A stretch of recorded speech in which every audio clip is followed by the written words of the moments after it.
Behind closed doors in the EU institutions, plenty of questions.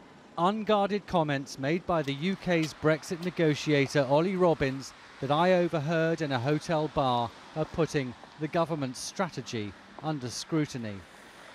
Especially the suggestion he made that MPs will be given a stark choice in late March, either a deal or a delay to the Brexit date.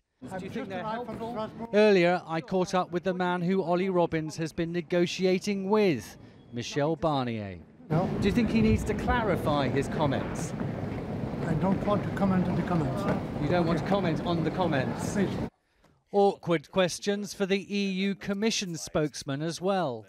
How accurate is the assessment made by Olly Robbins of the current state of play in terms of the Brexit negotiations?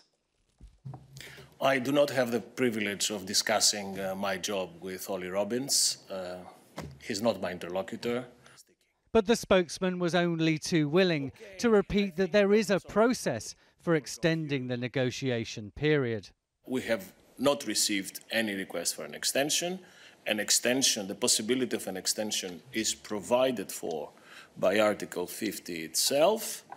The comments made by Olly Robbins sitting here in this hotel bar continue to cause a stir in Brussels and in Westminster. They lifted the lid on the negotiations and for many exposed the government's Brexit endgame strategy.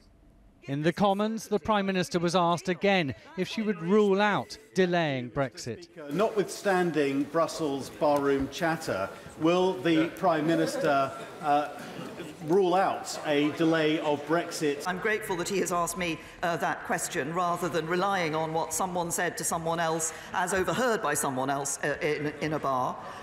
It's very clear the government's position is the same. We triggered Article 50. In fact, this House voted to trigger Article 50. That had a 2-year timeline. That ends on the 29th of March.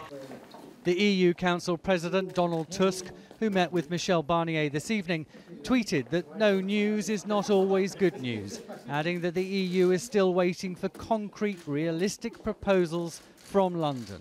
Everyone, it seems, wants answers. Angus Walker, News at 10, Brussels.